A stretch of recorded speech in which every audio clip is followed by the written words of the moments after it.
चलिए तो भोपाल से इस वक्त बड़ी खबर, जहां पर गैस रिसाव से दहशत देखने को मिली। शाहजहानाबाद में क्लोरीन गैस का रिसाव हुआ। वाटर फिल्टर प्लांट में लगे थे क्लोरीन गैस के सिलेंडर। फिल्टर प्लांट के पास बस्ती को खाली करा दिया गया है। गैस रिसाव से कई लोगों की तबीयत बिगड़ गई। निगम के जिम्मे है वाटर फिल्टर का मेंटेनेंस। मामले में नगर निगम की लापरवाही सामने आ रही है। तो भोपाल के शाहजहानाबाद इलाके की मदर इंडिया कॉलोनी में बीती शाम करीब 6 बजे से क्लोरीन गैस का रिसाव होने के चलते हड़कंप मच गया। गैस फैलने से लोगों की आंखों में जलन और सांस लेने में तकलीफ होने लगी, जिसके बाद 6 पीड़ितों को हमीदिया अस्पताल में भर्ती कराया गया।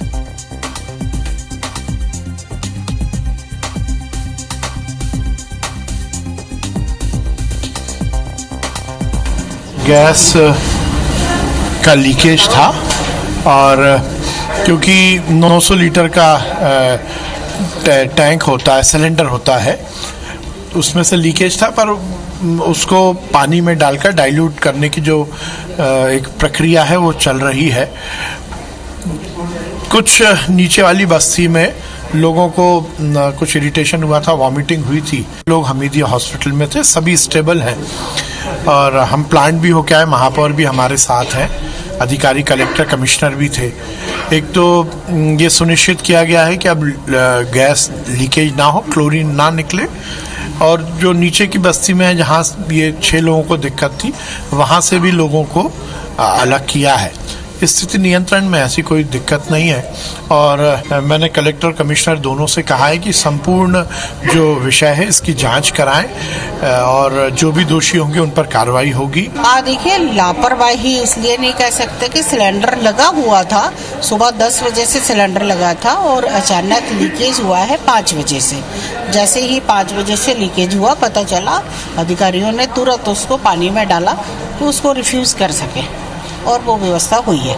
मैम, जांच के भी आदेश यहाँ पर दिए गए हैं। आज निश्चित ही, अभी तो पहले हम जो रिफ्यूज हो रहा है उसके लिए कंट्रोल करें और निश्चित ही अधिकारियों के साथ बैठ के क्यों ये घटना घटी, कौन ध्यान नहीं दे पाया, इसके लिए अपन जांच करवाएं। सर, 6 पीड़ितों को यहाँ पर एडमिट करवाया गया था, क्या कुछ समस्या उनको हो रही थी और अब उनकी स्थिति क्या है? मुख्य रूप से जो गैस का रिसाव आँखों में लगा और जो श्वास नली में उसका असर आया, उसके चलते मरीजों को आँख में जलन और खांसी और कुछ लोगों को उल्टी जैसी समस्या के साथ यहाँ पे लाए गए थे। और हीमोडायनेमिकली सभी पेशेंट स्टेबल थे जब आए थे और अभी उनकी समस्या काफ़ी कम हो गई इलाज जब से शुरू हुआ है। और अभी सारे मरीज जो है 6 मरीज यहाँ पर हैं और सभी स्थिर हैं। जी बिल्कुल। तो जैसा कि हमें डॉक्टर आशीष गोयल ने बताया कि जो 6 मरीजों को यहाँ पर लाया गया था, उनकी हालत जो है फिलहाल स्थिर है और उन्हें निगरानी में रखा गया है। बाकी कुछ लोगों को जो शिकायत हो रही थी वो भी दूर हो चुकी है। कैमरा पर्सन रमेश के साथ नीलम गुरवे, IBS 24 भोपाल। तो भोपाल के शाहजहानाबाद में जब क्लोरीन गैस का रिसाव हुआ तो वहां अफरा तफरी मच गई, दहशत में लोग हैं। फिलहाल ज्यादा अपडेट के लिए हम जुड़ सकते हैं हमारे सहयोगी विवेक से। विवेक, भोपाल की बात करते ही जहन में गैस त्रासदी की यादें ताजा हो जाती हैं और लोगों ने कल जो शिकायत की है कि प्रशासन को सूचना दी गई, उसके बाद भी कार्रवाई होने में वक्त लग गया। अब नगर निगम को दोषी माना जा रहा है। क्या कुछ जांच होगी, क्या कुछ कार्रवाई होगी? फिलहाल अपडेट क्या है आपके पास?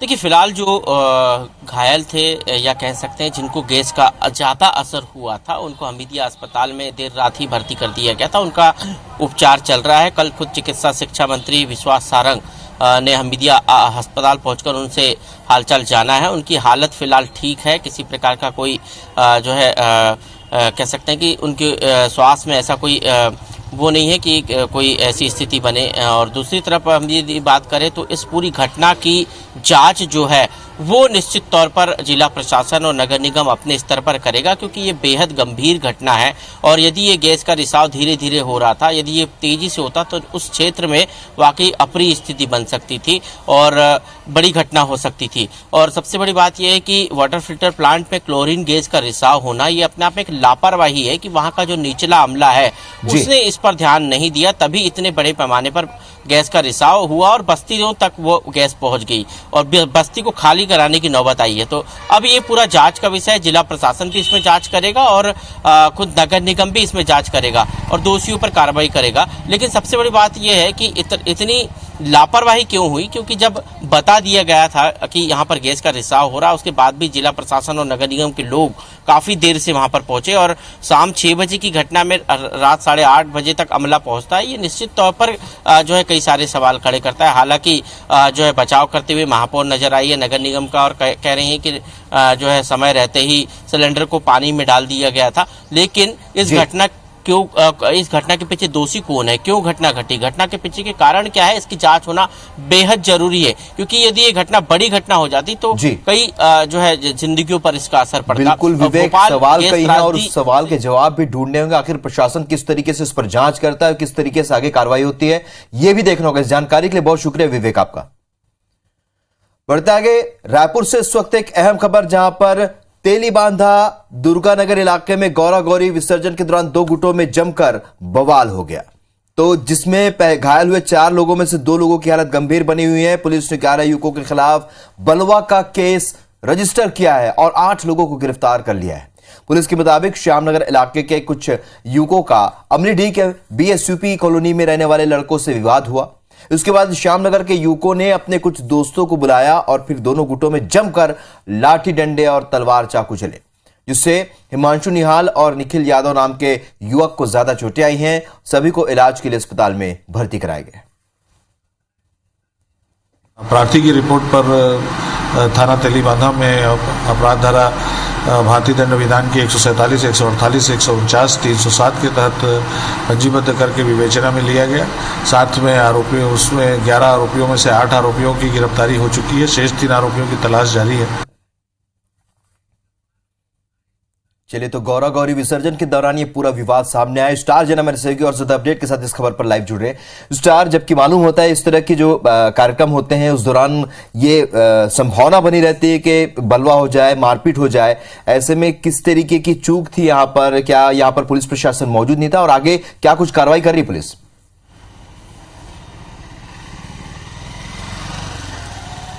देखिए, ये घटना जो घटी है बहुत गंभीर घटना है, क्योंकि गौरा गौरी पूजा का एक उत्सव का माहौल रहता है। लेकिन इस बीच में विसर्जन को लेकर दो गुटों में आपस में झड़प हो गई। हालांकि पुलिस बल वहां पर मौजूद था जिसने स्थिति को थोड़ा संभाला। लेकिन जो संख्या की बात करें तो जो पूजा में शामिल लोग थे और उसके बाद जिन लोगों के बीच में बलवा हुआ 2 गुटों के बीच में, उनमें थोड़ी संख्या ज़्यादा हो गई और ताबड़तोड़ हमले अचानक हुए, लाठी से, डंडे से, चाकू से और धारदार हथियार से, जिसके कारण 4 लोगों को गंभीर चोटें आई है, जिसमें 2 लोग काफ़ी सीरियस है। मामले की तत्काल गंभीरता को देखते हुए पुलिस ने इसमें करीब 11 लोगों के खिलाफ नामजद अपराध दर्ज किया था, जिसमें से 8 लोगों को गिरफ्तार कर लिया गया, जिसमें एक नाबालिग भी है। तो पुलिस की कार्रवाई भी तेज रही है, लेकिन अब बाकी लोगों की गिरफ्तारी के लिए प्रयास किया जा रहा है। साथ ही साथ अब ये देखना होगा कि आगे कभी इस प्रकार के, क्योंकि उत्सव लगातार जारी रहेंगे, ऐसे में पुलिस किस तरीके सख्ती से निपटती, क्योंकि ये पहली बार नहीं, ऐसी हर बार छुटपुट घटनाएं होती रहती है। तो पुलिस को भी चाहिए कि मजबूती से पहले से वैकल्पिक व्यवस्था और पर्याप्त बल लगा के रखे, ताकि इस प्रकार की कुछ घटना घटती तो तत्काल उस पर नियंत्रण पाया जा सके। बिल्कुल स्टार, क्योंकि इस तरह की घटनाओं की पुनरावृत्ति ना, इसका ध्यान रखना बेहद जरूरी है। इस जानकारी के लिए बहुत शुक्रिया स्टार आपका। ग्वालियर से भी इस वक्त एक बड़ी खबर, जहां पर नवजात की मौत पर हंगामा हुआ है। कमला राजा बाल चिकित्सालय में अटेंडर्स ने हंगामा किया। अस्पताल के चिकित्सकों और सिक्योरिटी गार्ड से मारपीट की घटना हुई है, जिसका सीसीटीवी फुटेज भी सामने आया है। लगभग 1 घंटे तक यहां हंगामा हुआ। गुना में पदस्थ सब इंस्पेक्टर पर हंगामा करने का आरोप लगाया। तो कमला राजा महिला एवं बाल चिकित्सालय की एक घटना है। कंपू थाना क्षेत्र का यह मामला है और तस्वीरें आप देख रहे हैं सीसीटीवी फुटेज में, किस तरीके से यहां पर लोग हंगामा करते नजर आ रहे हैं। नासिर गौरी हमारे सहयोगी फोन लाइन पर जुड़ चुके हैं। नासिर, फिलहाल क्या इस मामले में कोई कार्रवाई हो पाई है, क्योंकि सीसीटीवी फुटेज में साफ नजर आ रहा है कि हंगामा हो रहा है? देखिए, अब ये पूरा मामला है कंपू थाना पुलिस के पास पहुंच गया है और जैसा कि ये नवजात की मौत के बाद हंगामा हुआ था और सीधा आरोप है वो गुना में पदस्थ एक सब इंस्पेक्टर पर लगा है कि उसने हंगामा किया और उसमें हंगामे के चलते जो अस्पताल में जूनियर डॉक्टर है और सिक्योरिटी गार्ड है उनके साथ में मारपीट की गई है। बाकायदा सीसीटीवी फुटेज है वो भी सामने आया है, जिसके बाद पूरा जो फुटेज और वीडियो है वो कंपू थाना पुलिस को दे दिया गया है। कंपू थाना पुलिस इस पूरे मामले की जांच कर रही है और कह रही है कि जल्द ही मामला दर्ज किया जाएगा। चलिए नासिर, इस जानकारी के लिए बहुत शुक्रिया। आखिर देखना यह होगा कि कब तक इस पूरे घटना में मामला दर्ज होता है और कार्रवाई होती है। तो आपको बता दें, ये जो तस्वीर आप देख रहे हैं, गुना में पदस्थ एसआई पर हंगामे का आरोप लगा है, जहां कमला राजा बाल चिकित्सालय में अटेंडेंट्स ने हंगामा किया और ये तस्वीर सामने आई। ग्वालियर के कमला राजा हॉस्पिटल की तस्वीर, डॉक्टर्स और सिक्योरिटी गार्ड से मारपीट की गई और सीसीटीवी फुटेज भी अब सामने आया है। और जैसा नासिर बता रहे थे कि जल्द ही इस मामले में कार्रवाई होगी, लेकिन अभी तक नहीं हुई है।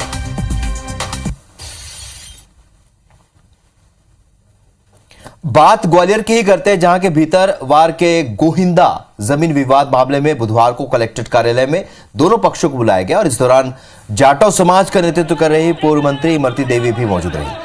एसडीएम कोर्ट में दोनों पक्षों के तर्क और सबूतों को देखा गया, जिसके बाद गुरुवार दोपहर तक सुनवाई को टाल दिया गया, यानी आज दोपहर तक के लिए टाला गया और दोपहर को इस मामले पर आगे की सुनवाई शुरू होगी।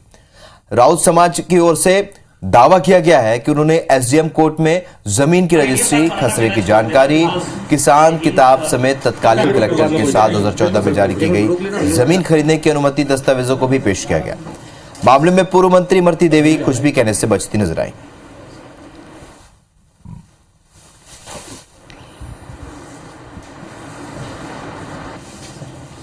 वीडियो वायरल हो रहा है, उसको लेकर क्या कहना है? कब्जा करने की बात, मेरा कोई वीडियो वायरल हो ही नहीं रहा, गलत। आपने ये भी कहा कि सब गलत, प्रशासन हमारे आगे नहीं लगता। तुम कभी पूछे तो हम बताएंगे ही नहीं। डरने की जरूरत नहीं है। वीडियो किसका है? तो अभी क्या वीडियो इमरती देवी का। ये विवादित भूमि है, ये एक आदिवासी के नाम पर थी, जिसे बेचने का अधिकार नहीं होता है। उसे बेचने की अनुमति ली गई, जिस अनुमति में जो कंडीशन डाली गई वो कंडीशनों का उल्लंघन हुआ है। हमारी ये मांग है कि वो अनुमति निरस्त की जाए। जो संबंधित पार्टियां थी उनको बुलाया गया था, साथ में जो साक्ष्य के लिए लोग आए थे उनके भी साक्ष्य अंकित किए गए थे और इस मामले में कल फिर तारीख निर्धारित की गई है और यथोचित निर्णय अब तक की सुनवाई का कल लिया जाएगा। बात श्योपुर की करते हैं, जहां के ग्राम गढ़ी में रिश्तों को शर्मसार करने वाला एक मामला सामने आया, जहां एक गर्भवती महिला के साथ उसके बहनों ने बलात्कार किया। विरोध करने पर आरोपी ने महिला की पिटाई कर दी, दांत भी तोड़ दिया। इतना ही नहीं, आरोपी ने महिला के गाल को दांत से काटकर अलग कर दिया। महिला का पति मजदूरी करने के लिए बेंगलोर गया हुआ था और बीते मंगलवार रात 2 बजे मौका पाकर आरोपी संतोष ने पीड़िता के घर में वो दाखिल हुआ और जहां महिला के साथ दुष्कर्म और मारपीट की। पीड़िता ने छोटी बहन के साथ विजयपुर थाने में मामले की रिपोर्ट दर्ज कराई। फिलहाल पुलिस ने आरोपी के खिलाफ मामला दर्ज कर उसे अरेस्ट कर लिया।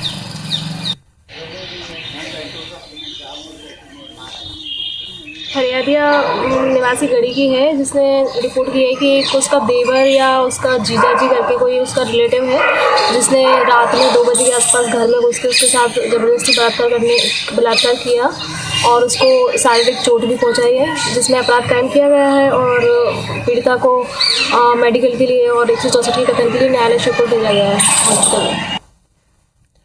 इधर सीधी जिले में कॉलेज छात्रा के साथ रेप का मामला सुलझा नहीं है कि 65 साल की एक बुजुर्ग महिला से दरिंदगी के साथ गैंगरेप की घटना सामने आई है, जिससे सनसनी फैल गई। सिटी कोतवाली थाना क्षेत्र में 2 आरोपियों ने शराब पिलाकर एक महिला के साथ दरिंदगी करते हुए वारदात को अंजाम दिया। आरोपियों ने बुजुर्ग महिला के प्राइवेट पार्ट को भी नुकसान पहुंचाया और गंभीर हालत में पीड़ित महिला को कड़ी सुरक्षा के बीच जिला अस्पताल लाया गया, जहां उपचार जारी है। वहीं इस पूरे मामले में सीधी पुलिस ने 2 आरोपियों को हिरासत में लिया है। पुलिस के मुताबिक पीड़ित और आरोपी पहले से परिचित हैं। फिलहाल आरोपियों से पूछताछ जारी है।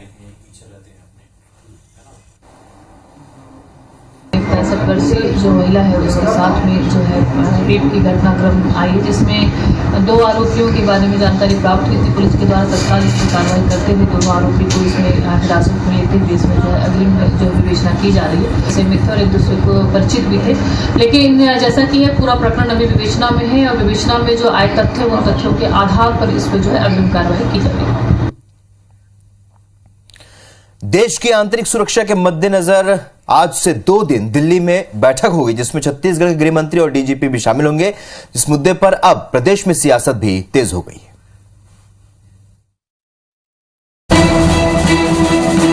देश के सभी राज्यों के गृह मंत्री डीजीपी 27-28 अक्टूबर को दिल्ली में जुटेंगे। केंद्रीय गृह मंत्री अमित शाह ने बैठक बुलाई है। छत्तीसगढ़ के गृह मंत्री ताम्रध्वज साहू, डीजीपी अशोक जुनेजा और गृह विभाग के अफसर इस बैठक में शामिल होंगे। गृह मंत्री ताम्रध्वज साहू ने बताया कि बैठक में आंतरिक सुरक्षा व्यवस्था और प्रदेश में नक्सल ऑपरेशन और नक्सलवाद की स्थिति को लेकर भी चर्चा होगी। क्राइम से संबंधित, इन्वेस्टिगेशन से संबंधित, थानों से संबंधित, नक्सली मूवमेंट से संबंधित, आतंकवाद से संबंधित सभी विषयों पर वहाँ 2 दिनों में चर्चा होंगी। धर्मलाल कौशिक ने ताम्रध्वज को कहा है कि छत्तीसगढ़ में बिगड़ती कानून व्यवस्था की जानकारी भी अमित शाह को दें। प्रदेश में जिस प्रकार के कानून व्यवस्था की स्थिति बदहाल है, लगातार अपराध में वृद्धि हो रही है, तो समीक्षा बैठक में बात भी आनी चाहिए कि आखिर ये स्थिति क्यों बनी हुई है। दिल्ली में होने वाली बैठक महत्वपूर्ण होगी। बैठक में आपराधिक घटनाओं, अनसुलझे मामलों, ऑनलाइन ठगी, नक्सलवाद, आतंकी गतिविधियां जैसे मुद्दों पर गंभीर चर्चा होगी। रायपुर के साइंस कॉलेज मैदान में राज्योत्सव की भव्य तैयारी शुरू हो चुकी है। राज्योत्सव में पिछले साल की तरह इस बार भी मुख्य आकर्षण आदिवासी नृत्य महोत्सव होगा। इसमें विभिन्न राज्यों के 1400 कलाकार और 100 विदेशी कलाकार भी शामिल होंगे। हमारे संवाददाता राजेश मिश्रा ने राज्योत्सव की तैयारी का जायजा लिया।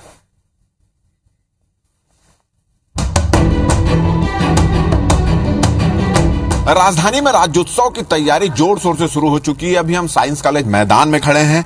राज्योत्सव में इस बार पिछले वर्ष की तरह आदिवासी नृत्य महोत्सव भी यहां पर मनाया जा रहा है, जिसमें लगभग 2 दर्जन से अधिक विदेशों के भी जो टीम है वो यहां पर आने वाली है। लगभग 1500 से ज्यादा कलाकार इस बार आदिवासी नृत्य महोत्सव में शामिल होने के लिए आ रहे हैं, जिसमें से करीब 1400 जो कलाकार हैं देश के रहेंगे, छत्तीसगढ़ और पूरे भारत देश के अलग अलग कोनों से, और करीब 100 से 150 जो कलाकार हैं वो विदेशों से यहां पर आ रहे हैं। इसके अलावा अगर हम राज्योत्सव की अन्य तैयारियों की बात करें तो आप देख रहे हैं कि इस डोम के जो बाहर साइंस कॉलेज का जो मैदान है, उस पूरे मैदान में 1 दर्जन से अधिक बड़े बड़े इस तरह के डोम बनाए गए हैं। इस बार भी भव्य राज्योत्सव मनाने की तैयारी राजधानी में की जा रही है। कैमरामैन अजय गुज्जर के साथ राजेश मिश्रा, IBC 24 रायपुर। 28 अक्टूबर से शुरू होने जा रहे छठ महापर्व को लेकर राजधानी भोपाल में तैयारियां शुरू हो गई। खासतौर पर घाटों में होने वाली पूजा को लेकर व्यवस्था की जा रही है। कैबिनेट मंत्री विश्वास सारंग ने घाटों का निरीक्षण किया और उन्हें सुधारने के निर्देश दिए। मंत्री विश्वास सारंग ने बताया कि आस्था के पर्व को लेकर घाटों में व्यवस्था पूरी हो, इस बात का हम पूरा ध्यान रख रहे हैं। पर्याप्त व्यवस्था करने के निर्देश दिए गए हैं।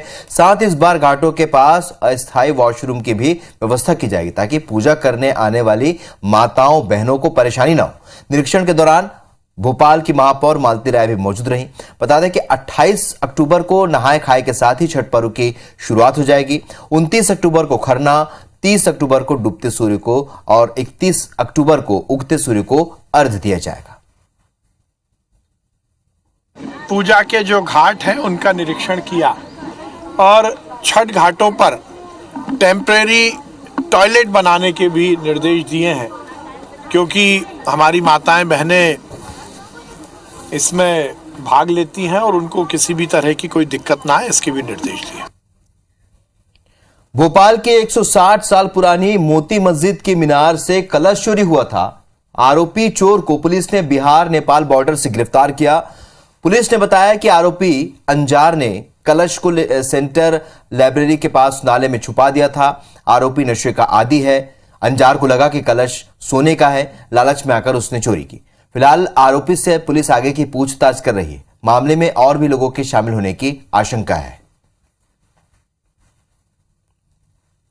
चोर का भी मैंने नाम बताया था, अंजार करके है, 19 साल का है और मूलतः बिहार हरिपुर का निवासी है और ये 4th क्लास पास है और बेसिकली नशा करते हैं, नशे के लिए पैसे चाहिए, वो उसका मेन इंटेंशन था। अब अपराध को अकेले में अंजाम दिया, ये फुटेज से भी क्लियर हो रहा है और जो हिस्सा वो लेके आया उसके हिसाब से भी समझ में आ रहा है।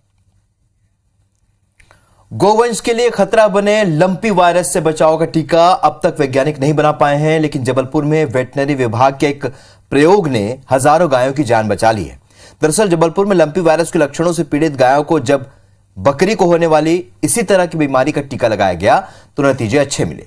जबलपुर में अब तक 50 गायों में लंपी वायरस से लक्षण मिले थे। इन सभी गायों को गोट पॉक्स वैक्सीन लगाया गया और इसके बाद सभी गायें स्वस्थ हो गई हैं। पशुपालन विभाग ने जबलपुर संभाग के सभी 8 जिलों में अब तक 50,000 गायों को गोट पॉक्स वैक्सीन लगवाई है, जिसके बाद यहां लंपी वायरस से एक भी गाय की मौत नहीं हुई। गोट पॉक्स नामक वैक्सीन है जो असर करती है लंपी वायरस से होने वाली बीमारी के विरुद्ध में। गोट पॉक्स वैक्सीन काफ़ी अच्छी मात्रा में उपलब्ध थी। साथ ही प्रांत से पूरे जिलों को भी निर्देश प्राप्त हुए कि आप लोग अपने स्तर से वैक्सीन खरीदें और लगवाएं। लेकिन ये है अच्छी बात है कि गोट पॉक्स वैक्सीन इसमें काम कर रही थी, तो उससे फिलहाल हम लोगों ने स्थिति को कंट्रोल किया है। आगे बढ़ते हैं। सरकारी लेट लतीफी के चलते परियोजना की लागत कैसे बढ़ती और कैसे परियोजना अटक जाती है, इसका एक और उदाहरण सामने आया। लगभग 7 महीने पहले रायपुर स्मार्ट सिटी लिमिटेड ने शहर की कुछ प्रमुख मार्गों में अंडरग्राउंड केबलिंग कार्य करने का फैसला लिया था। इसके लिए बिजली वितरण कंपनी को लगभग 25 करोड़ रुपए का भुगतान कर दिया गया, लेकिन बिजली कंपनी के जिम्मेदार अधिकारियों ने इस परियोजना में गंभीरता नहीं दिखाई और काम शुरू नहीं हुआ। देखते ही देखते अब परियोजना की लागत लगभग 40 करोड़ रुपए पहुंच गई है। जानकारी के मुताबिक बिजली कंपनी की ओर से इस कार्य के लिए ऑनलाइन टेंडर बुलाया गया था, लेकिन सभी ठेकेदारों ने लगभग एक जैसे रेट कोट किए, जो कि तय राशि से लगभग 18% ज्यादा था। इसके कारण टेंडर को रद्द कर दिया गया। उनका ये कहना है कि कार्य को शीघ्र पूरा करना है। कंपनी विद्युत वितरण कंपनी द्वारा कार्य जल्दी नहीं किया जा रहा, इसलिए हमें राशि वापस कर दिया जाए। राशि वापस करने हेतु हमारे कार्यालय द्वारा उच्च कार्यालय को भेजा गया है। वापसी करने हेतु प्रक्रिया में है। ग्वालियर के गुब्बारा फाटक स्थित जैन सैनिटरी के तीसरे मंजिल में अचानक आग लग गई। आग की जानकारी मिलते ही फायर ब्रिगेड और पुलिस की टीम मौके पर पहुंची और कई घंटों की मशक्कत के बाद आग पर काबू पाया गया। आग को काबू पाने के लिए फायर ब्रिगेड की 1 दर्जन गाड़ियां लग गई। गोडाउन के भीतर रखा लाखों रुपए का सैनिटरी का सामान जलकर खाक हो गया। शोरूम के संचालक निर्मल जैन ने बताया कि आग किसी पटाखे की चिंगारी लगने से हुई। फिलहाल पुलिस इस आग लगने के कारणों को लेकर जांच में जुटी है।